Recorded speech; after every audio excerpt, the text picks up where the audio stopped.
Amis cinophiles, bonjour et bienvenue dans cette petite vidéo dans laquelle je vais répondre à un commentaire qui m'a été laissé sur une des vidéos sur le virus ici par Kilabi-97 qui me dit Ni hao Cédric, merci pour toutes ces vidéos que tu nous proposes et qui nous permettent d'avoir un point de vue plus terre à terre par rapport à ce que l'on peut entendre et lire un peu partout. Alors oui, déjà pour le début du commentaire, je reçois des commentaires de gens qui me disent ouais au final y a rien de spécial, tu t'ennuies et puis voilà quoi, tu vois, l'air de dire on aimerait bien quand même avoir un petit peu plus d'action quoi, tu vois.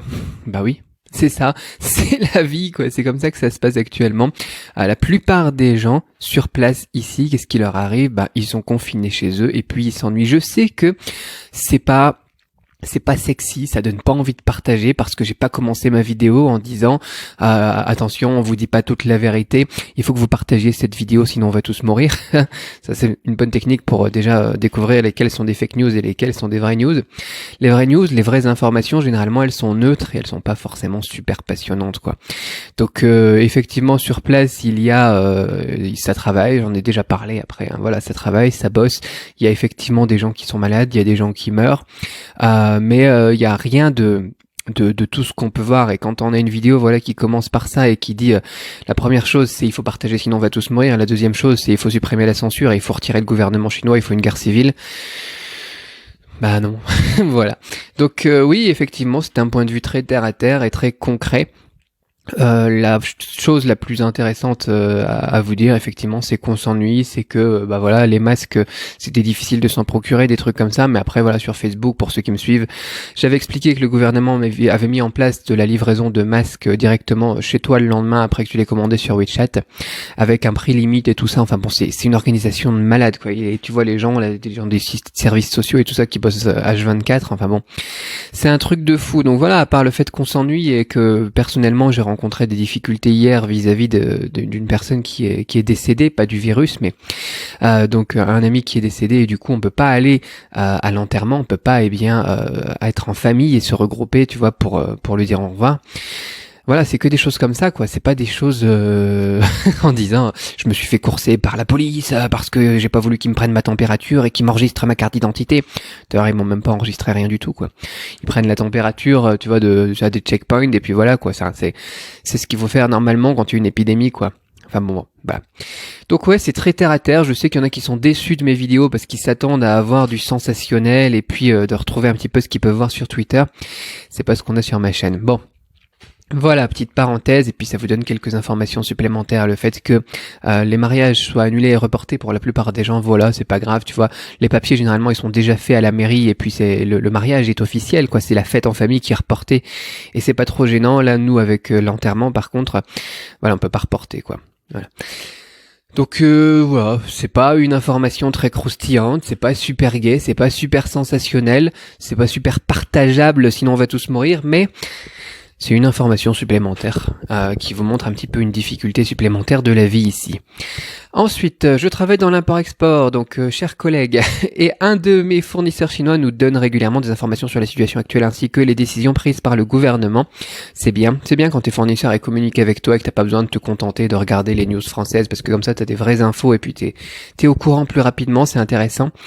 Donc ça doit être un bon fournisseur. J'ai donc appris que les retours prévus dans les usines ont encore été repoussés jusqu'à mi-février. M'en vient alors une interrogation. Les salaires sont-ils impactés? Le gouvernement chinois prévoit-il, j'ai pas la fin du message, ah si, des indemnités pour les salariés dans l'incapacité de reprendre leur activité Ganxieni. Ganxieni, ça fait pas très mandarin standard, ça sonne un petit peu hongkongais, mais c'est pas grave, ça marche très bien. Donc j'ai donc appris que les retours prévus dans les usines ont encore été repoussés. Oui, c'est tout à fait vrai. La plupart des usines, pour l'instant, c'est repoussé jusqu'à fin février, début mars, un peu comme la plupart des écoles aussi, des universités. On a pas mal de choses qui ont été annulées encore cette fois-ci, et même des choses qui ont été annulées au mois d'avril au niveau des foires, au niveau des expositions. La foire de Canton, pas encore officiellement, mais bon, on l'attend. On va voir. Mais on a déjà des choses qui sont après le 15 avril qui ont été annulées, ça c'est chaud.